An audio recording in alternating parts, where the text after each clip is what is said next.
आपके छोटे से YouTube चैनल फोर्जी स्टडी पॉइंट में। आज की इस वीडियो में हम कूलाम बल के सदिश निरूपण के बारे में स्टडी करने वाले हैं। क्योंकि उसका सदिश निरूपण इसलिए हो रहा है क्योंकि बल क्या है, सदिश राशि। सदिश राशि यानी क्या होता है, जिसकी परिमाण भी हो और क्या हो, दिशा भी हो। ठीक है, और जिसे हम किसी साधारण बीजगणितीय नियमों द्वारा जोड़ या घटा नहीं सकते, उसके वेक्टर फॉर्म में क्या किया जाता है, जोड़ा घटाया जाता है। तो बल क्या है, एक सदिश राशि है और सदिश राशि होने के कारण क्या है, सदिश राशि की बल भी होता है, परिणाम भी होती है और दिशा भी होती है। तो सदिश राशि है तो बल, तो कूलाम बल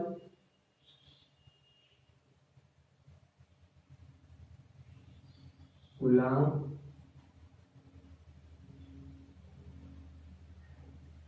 बल का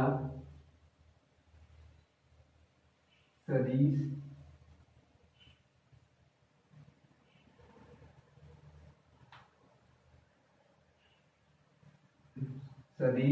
निरूपण।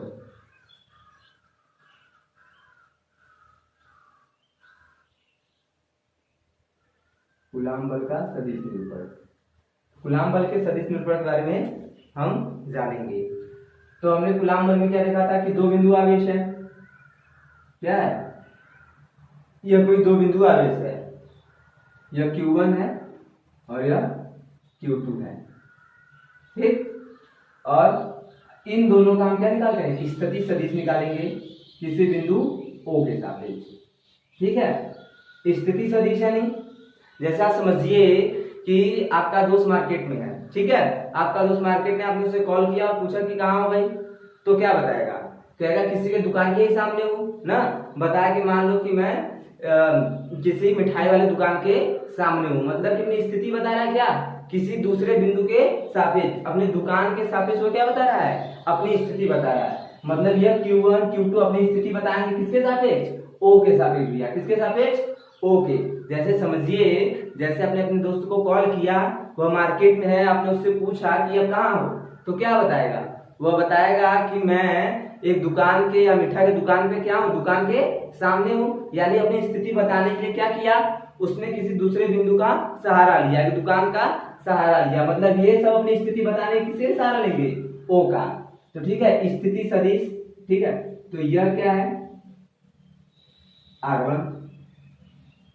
ठीक है, R1 क्या है, Q1 की स्थिति सदिश है। ठीक है, और यह R2 क्या है, Q2 की स्थिति सदिश है। ठीक है, अब क्या है, Q1 से Q2 की ओर जाता हुआ सदिश, मतलब Q1 के कारण Q2 की स्थिति। ठीक है, R12 क्या है, Q1 के कारण Q2 की स्थिति सदिश है। ठीक है, इसके कारण इसकी स्थिति सदिश, अब Q2 के कारण, और यह R21 क्या है, R21 है Q2 के कारण Q1 की स्थिति। समझ में आया स्थिति सदिश क्या है। तो अभी इसकी स्थिति सदिश मतलब कि यहाँ पर नोट कर लीजिए, R1 वेक्टर R1 क्या है, Q1 की स्थिति, Q1 की। आप इसे R1 लिख लीजिए और इसे R2। तो वैसे हमें क्या करना होगा, गणना करने में भी आसानी होगी, R1 R2। अब सही रहेगा। ठीक है, Q1 की स्थिति सदिश, हमें कंफ्यूजन में नहीं होगा, मान सकते हैं कुछ भी। ठीक है ना, लेकिन हमने क्या मान लिया है, R1 अपनी सुविधा के लिए। ठीक है, तो Q1 की स्थिति सदिश, R1 क्या है, Q1 की स्थिति सदिश, स्थिति सदिश।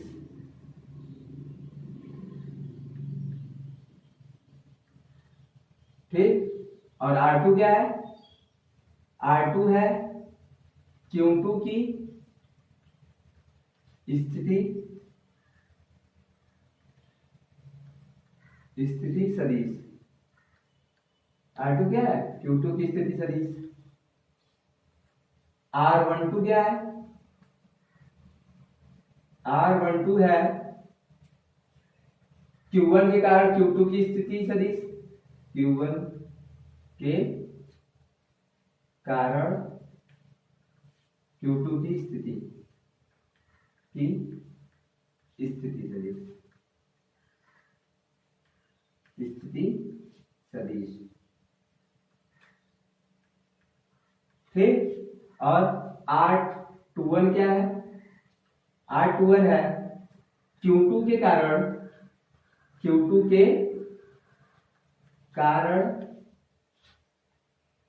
कारण Q1 की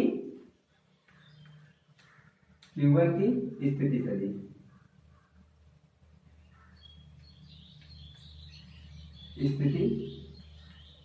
सदिश, ठीक है। तो समझ में आ गया स्थिति सदिश क्या होती है, मतलब O के सापेक्ष Q2 की स्थिति सदिश है, R2 है, और R1 क्या है? Q1 की स्थिति सदिश है। ठीक है, सदिश राशि का क्या होता है? परिणाम और दिशा के साथ दोनों को लिखा जाता है। ठीक है, कूलाम बल का हमने परिणाम निकाला था, लेकिन अभी क्या है? हेडिंग क्या है? कूलाम बल का सदिश निरूपण, यानी सदिश होता है उसके दिशा के साथ निकालेंगे आज हम। तो कूलाम बल हमने का परिणाम निकाला था, मतलब कि सदिश राशि को, ठीक है, सदिश राशि को परिणाम और दिशा, परिणाम और दिशा दोनों के साथ लिखा जाता है। ठीक है, तो एक मैं जादुई एकांक सदिश के बारे में बताऊंगा, जो है एकांक सदिश। एकांक सदिश क्या करता है? जिसका परिणाम एक होता है, जिसका क्या होता है? परिणाम एक होता है, वह केवल क्या बताता है? दिशा बताता है। एकांक सदिश का परिणाम ही एक होता है और वह क्या बताता है? आपको दिशा बताएगा। जैसे समझिए, मैंने गुलामी बल को, मतलब गुलामी बल का जो परिणाम आया कि उसको एक कर दी, ठीक है, तो क्या आएगा? केवल दिशा ही बचेगी ना। ठीक है, केवल क्या बचेगा? दिशा बचेगी। तो मतलब कि क्या बताता है? एकांक सदिश, मतलब जिसका परिणाम एक हो, तो परिणाम एक हो जाएगा तो केवल क्या बचेगी? दिशा। यानी एकांक सदिश हमें क्या बतलाता है? दिशा बताता है। क्या बताता है? दिशा बताता है। तो एकांक सदिश हमें क्या बताता है? दिशा बताता है। तो एकांक सदिश हम इसे ऐसे लिख सकते हैं, R12 कैप। और एकांक सदिश को हम किसे डिनोट करते हैं? कैप लगाकर। ठीक है, तो क्या है? R12 कैप क्या है? R12 सदिश का एकांक सदिश है, का एकांक सदिश, एकांक सदिश क्या है? एकांक सदिश है। और R21 क्या है? R21 मतलब Q2 के सापेक्ष Q1 की स्थिति सदिश है, का क्या है? एकांक सदिश, का एकांक सदिश, एकांक सदिश।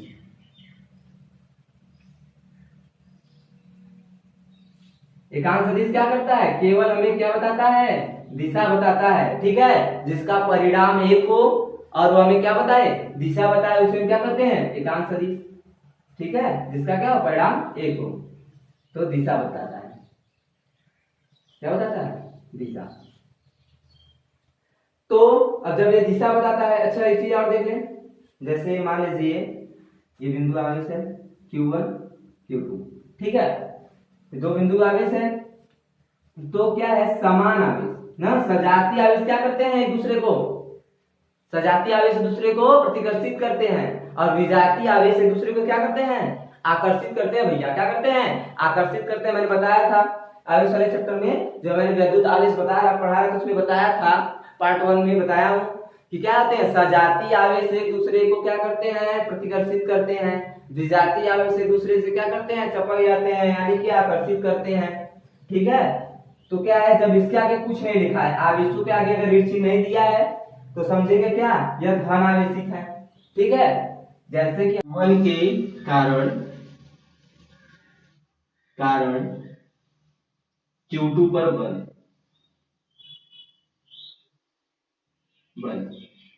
Q1 के कारण Q2 पर बल, तो हमने बताया था कुलाम्बी बल दो आवेशों के बीच में लगता है, तो क्या है 1/4 pi epsilon not Q1 Q2 by R square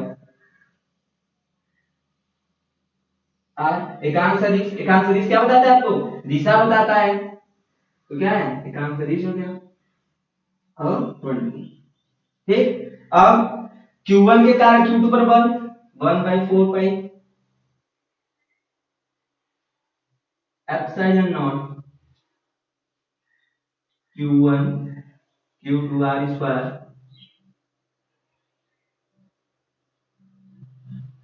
R cap Q1 Q2।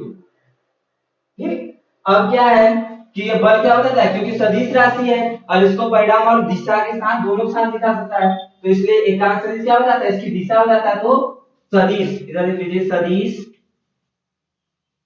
सदिश राशि को परिणाम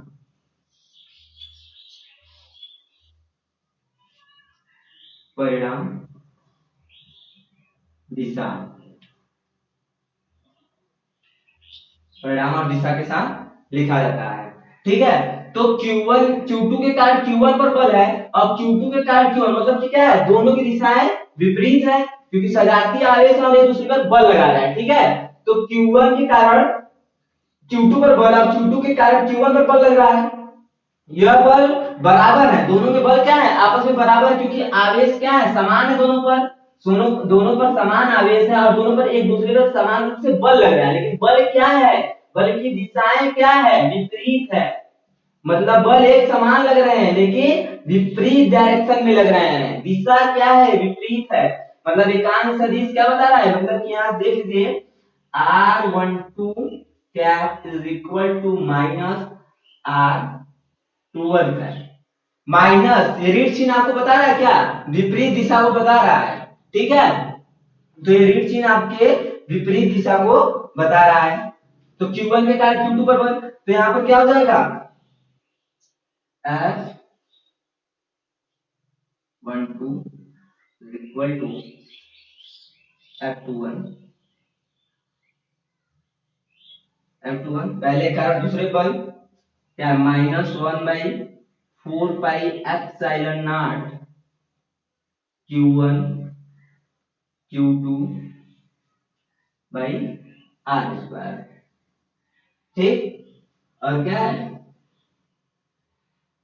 आर क्या 21 रीड है, मतलब कि बल ये ऋण चिन्ह बता रहे क्या, बल विपरीत है।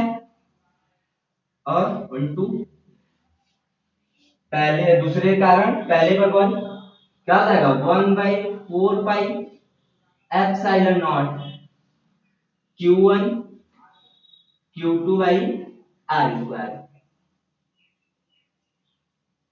और ये क्या है इसकी दिशा है। ठीक, मतलब बल क्या है, बल बराबर है, बल आपस में बराबर है, परंतु दिशाएं क्या है विपरीत। ठीक है, दिशा विपरीत है। तो क्या कर रहा है, गति के तृतीय नियम का, क्रिया प्रतिक्रिया का नियम फॉलो कर रहा है, नहीं कर रहा है। मतलब हमने उस पर बल लगाया और उसने हम पर बल लगाया। ठीक है, जैसे कि समझ जाइए कि यह इस पर बल लगा रहा है और बल ये इस पर लगा रहा है, लेकिन बल दोनों क्या लगा रहे हैं आपस में विपरीत डायरेक्शन में लगा रहे हैं।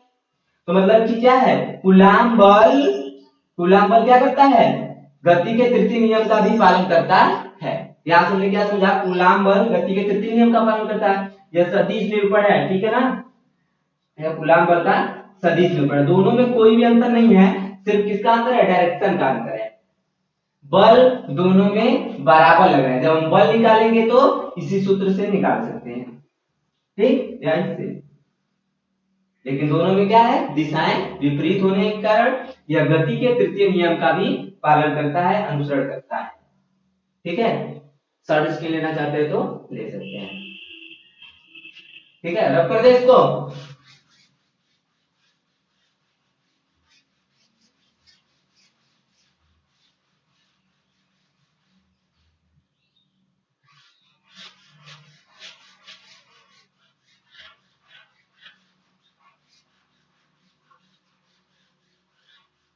का परिणाम, दो बलों का बलों का परिणामी,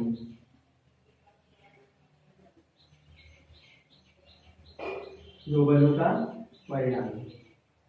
जैसे दो बल है उनका परिणामी कैसे निकाला जाए। जैसे कि समझिए कि एक कोई आवेश है Q1, ठीक है, मान लीजिए कोई आवेश है क्यों, इस पर कोई बल इधर की ओर लग रहा है, ठीक, F1। फिर जो F2 बल है वो भी क्या लग रहा है, इधर ही साइड में लग रहा है, ठीक है। तो बल अगर एक ही दिशा में लगेंगे, बल एक ही दिशा में लगेंगे तो क्या करेंगे, जोड़ देंगे। तो F is equal to F1 plus F2, ठीक है। एक ही दिशा में तो बल को क्या कर देंगे, जोड़ देंगे, F1 प्लस F2। अगर हम क्या कर रहा है, ये कोई आवेश है, इस पर बल क्या लग रहा है, एक बल इधर की ओर लग रहा है भैया और एक बल इधर की ओर लग रहे हैं, ठीक। तो इस पर F1 बल इधर की ओर लग रहा है और F2 बल इधर की ओर लग रहा है। तो जब डायरेक्शन विपरीत है तो अधिक बल में से कम बल को क्या कर देंगे, माइनस कर देंगे, ठीक है ना। परिणामी बल निकालते समय अधिक बल में से कम बल को माइनस कर देते हैं, F1 ठीक F2, हाँ। इसका क्या अर्थ है, अधिक बल में से कम बल को माइनस कर देना, अधिक में कम को माइनस करना, अधिक में से कम को हटा देना, ठीक है ना।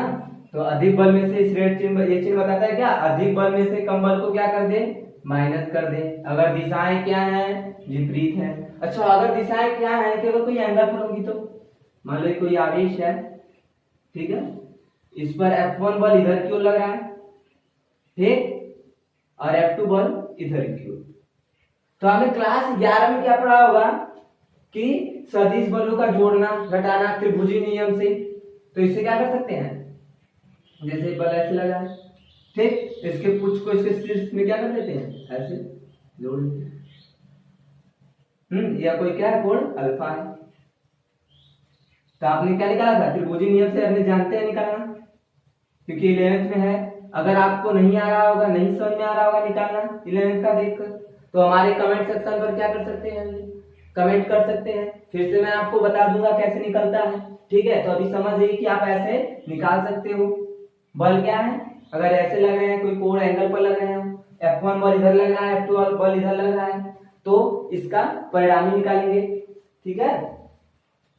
इसका परिणामी क्या हो जाएगा, परिणामी हो जाएगा F is equal to under F1 square plus F2 square plus 2F1 F2 cos theta, ठीक है, cos अल्फा, ओके।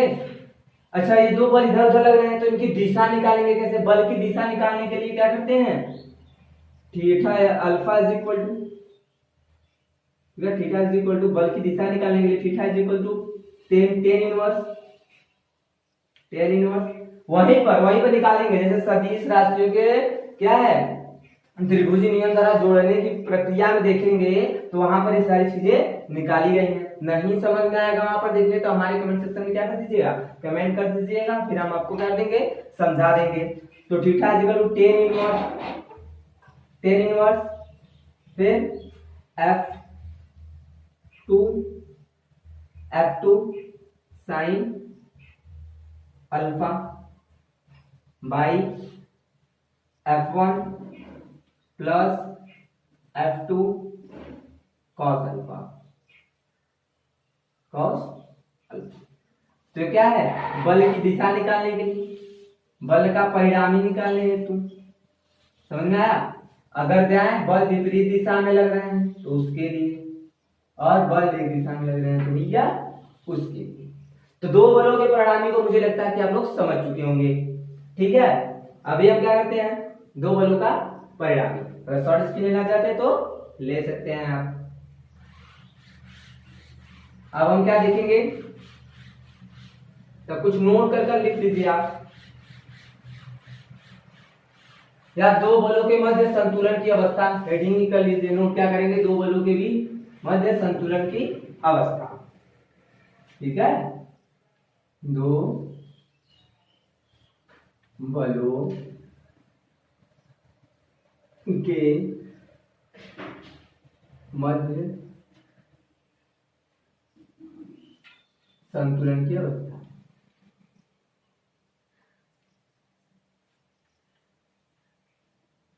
संतुलन की अवस्था।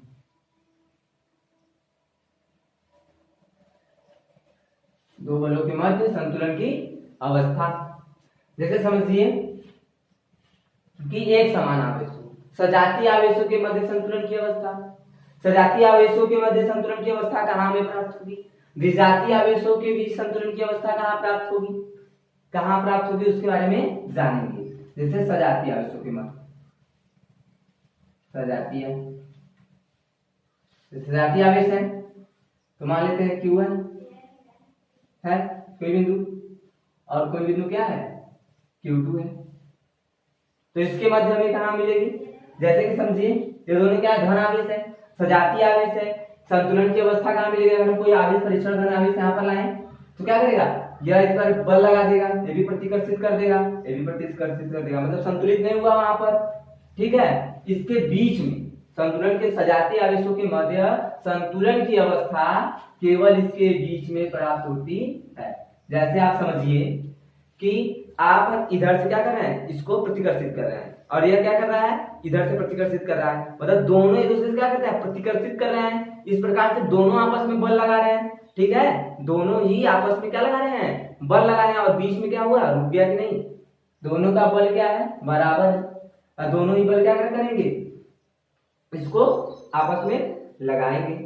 जब बल इसको प्रतिकर्षित करेंगे तो यह बल इसको प्रतिकर्षित करेगा, ये बल क्या करेगा, इसको प्रतिकर्षित करेगा, मतलब दोनों बल क्या करेंगे, इसको इसको क्या करेंगे, ये बल इधर की ओर प्रतिकर्षित करेगा, ये बल इसको इधर की ओर, और बीच में इसके क्या मिलेगी, संतुलन की अवस्था मिलेगी, दोनों बल इसको क्या करेंगे, प्रतिकर्षित करेंगे। अब विजातीय आवेश है, मान लेते हैं -Q1 है, ठीक है, और यह +Q2 है। अगर हम इसके मध्य इसको सजातीय आवेश कोई परीक्षण धन आवेश ला दे तो यह क्या कर देगा, ये दोनों धन आवेश, ठीक, यह इसको प्रतिकर्षित करेगा और यह इसको आकर्षित करेगा, मतलब कि क्या हुआ कि संतुलन की अवस्था मिली, संतुलन की अवस्था नहीं मिलेगी क्योंकि ये इसके पास आ जाएगा। लेकिन अगर इसके दाएं बाएं साइड हम कर दें, इस आवेश को इस साइड कर दें तो यह क्या करेगा, ऋण आवेश इसको क्या करेगा, आकर्षित करेगा, धन आवेश क्या कर देगा, इसको प्रतिकर्षित करेगा, करेगा कि नहीं, धन आवेश इसको प्रतिकर्षित करेगा। जब ऋण आवेश इसको अपनी ओर क्या कर रहा है, खींच रहा है, और धन आवेश इसको इधर की ओर भेज रहा है, मतलब कि ये खींचेगा ये भेजेगा, मतलब संतुलन की अवस्था क्या मिलेगी, इसके दाएं या बाएं पक्ष में भी वही होगा, यह इसको प्रतिकर्षित करेगा और ऋण आवेश इसको आकर्षित करेगा, मतलब कि विजातीय आवेशों में संतुलन की अवस्था आवेश को कहां मिलती है, दाएं या बाएं पक्ष में, ठीक, और सजातीय आवेशों में क्या मिलती है, केवल बीच में मिलती है, संतुलन की अवस्था कहां मिलती है, केवल बीच में मिलती है। जैसे ये हो गया, यह आवेश है, इस धन आवेश परीक्षण धन आवेश इधर बल लगा रहा है, यह इसको क्या कर रहा है, इधर बल लगा रहा है, मतलब दोनों बल आपस में लगाकर ऐसे क्या कर रहे हैं, इसको संतुलित कर दे रहे हैं, समझे। तो इस प्रकार से दो आवेशों के मध्य संतुलन की अवस्था हमें प्राप्त होती है। तो सजातीय आवेशों के मध्य संतुलन की अवस्था बीच में प्राप्त होती है, सजातीय आवेशों में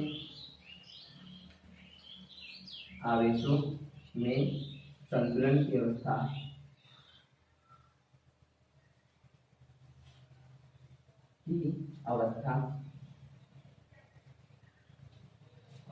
मध्य में प्राप्त होता है,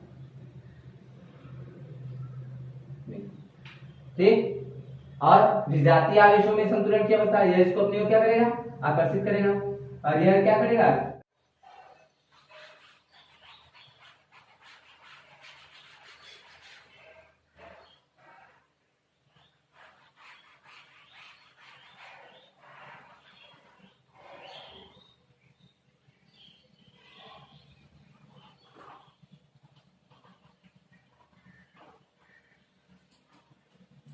क्या हो जाएगा, सजातीय आवेशों में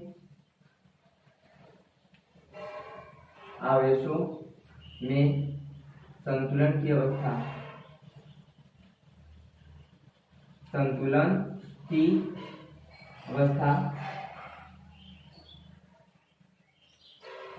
बीच में प्राप्त होती है। कहाँ, बीच में प्राप्त होती है। ठीक। और विजातीय आवेशों में संतुलन की अवस्था, विजातीय आवेशों में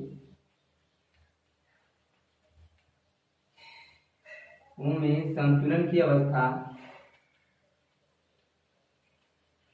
संतुलन की अवस्था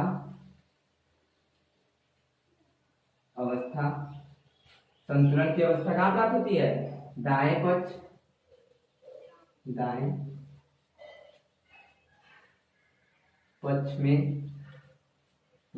में या बाएं पक्ष में।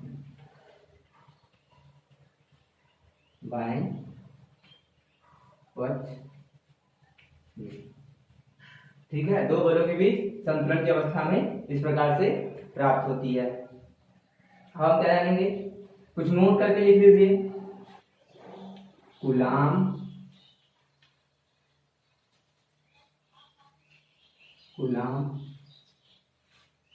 के नियम की विशेषता,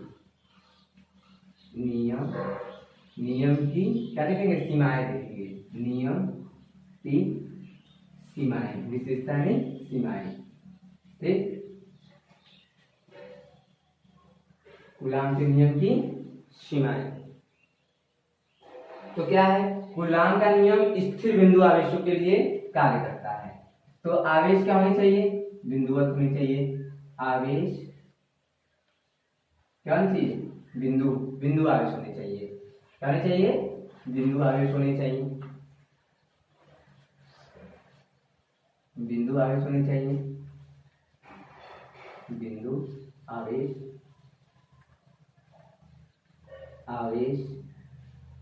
हो। आवेश कैसे हो, बहुत बड़ा आवेश नहीं होगा, तो कूलाम का नियम क्या करेगा, कार्य नहीं करेगा। आवेश क्या हो, बिंदु आवेश हो और स्थिर आवेश कैसे होने चाहिए, स्थिर हो।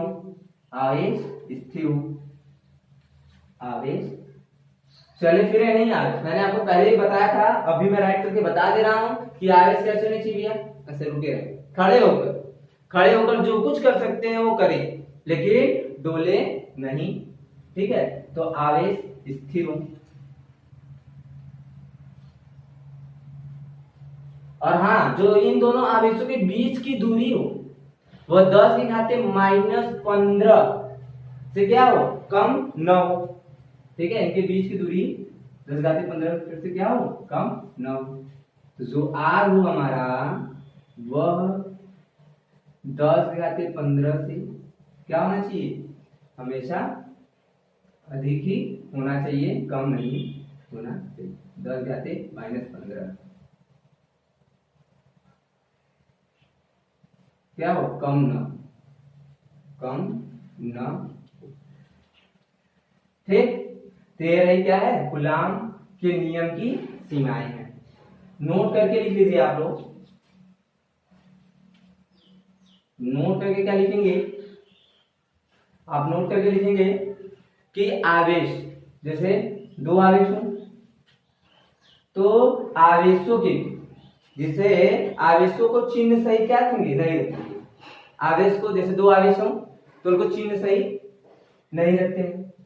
चिन्ह सही, जैसे उसके कूलाम बल का जो परिणाम होता है 1/4πε0 Q1 Q2 R², यही होता है।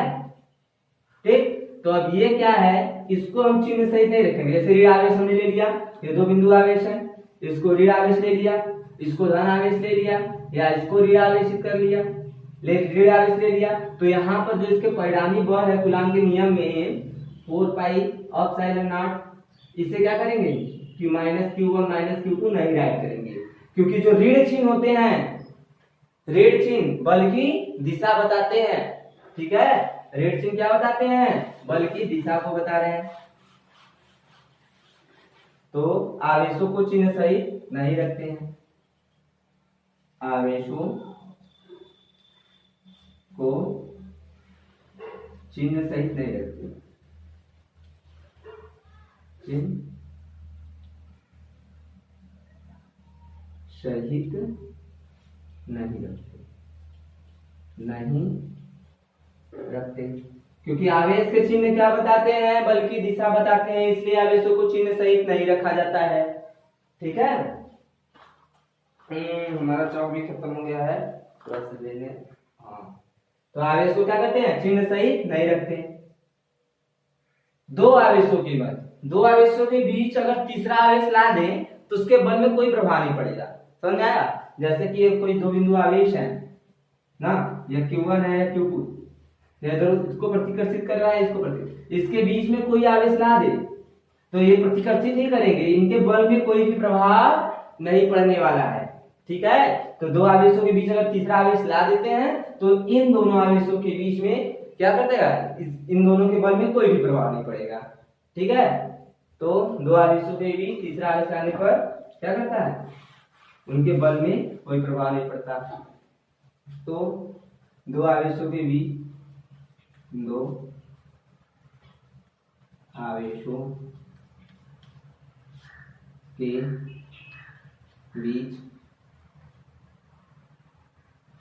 बीच में अन्य आवेश लाने पर, अन्य आवेश लाने पर उसके बल में कोई भी प्रभाव नहीं पड़ता, उसके बल में कुछ भी प्रभाव नहीं पड़ता। तो आवेश लाने पर, दो आवेशों के बीच में अन्य आवेश को लाने पर उन दोनों के बीच बल में कोई प्रभाव नहीं पड़ता। दोनों आवेशों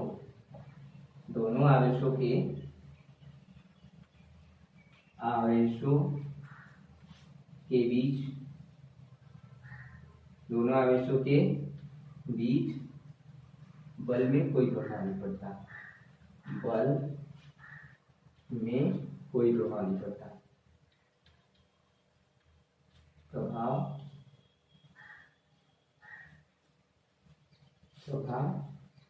नहीं पड़ता। ठीक है, तो दो आवेशों के बीच में अन्य आवेश को ला दें, कोई तीसरा आवेश ला दें, लाने पर दो आवेशों के बीच बल में कोई प्रभाव नहीं पड़ता है। ठीक है, कोई भी प्रभाव नहीं पड़ता है। ठीक है, तो यह पहला। फिर क्या है? दूसरा, अगर आवेश या आवेश हो, कितने आवेश हो? या आवेश, मतलब बहुत सारे आवेश हो। जैसे कि मान ले कि यह कोई आवेश है, Q1 है, ठीक, Q2 है, Q3 है, Q1, Q2, Q3, ठीक, Q4। तो अब इन आवेशों के मध्य कुल कितने बल लगेंगे? कितने बल लगेंगे? जैसे चार आवेश है, इन चार आवेशों में कुल कितने बल लगेंगे? उस बल की गणना कैसे करेंगे? उस बल की गणना करने के लिए मैं आपको एक जादुई सा क्या देता हूँ, सूत्र दे देता हूँ। जैसे n आवेश हो तो n आवेशों के लिए तीसरा लिख लीजिए, n आवेश हो तो उसमें कुल कितने बल लगेंगे? निकाय में n आवेश हो, ठीक है, निकाय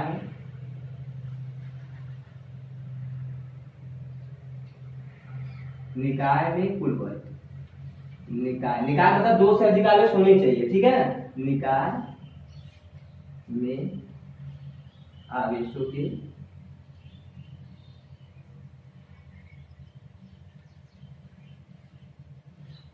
निकाय में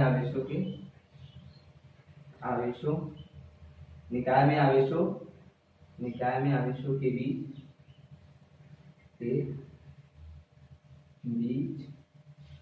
कुल कितने बल लगेंगे? कुल कितने बल लगेंगे? कितने बल लगेंगे? कुल कितने बल लगेंगे? अगर निकाय में आवेश के बीच कुल कितने बल लगेंगे निकालना था। 2 या 3 या 4 5 6 7 आवेश हो तो उनके कुल कितना परिणामी बल लगेगा, कुल कितने दिशाओं में बल लगेंगे। तो उनके बल निकालने के लिए क्या होता है एन, इसका सूत्र होता है एन एन माइनस 1/2। ठीक है, यही है।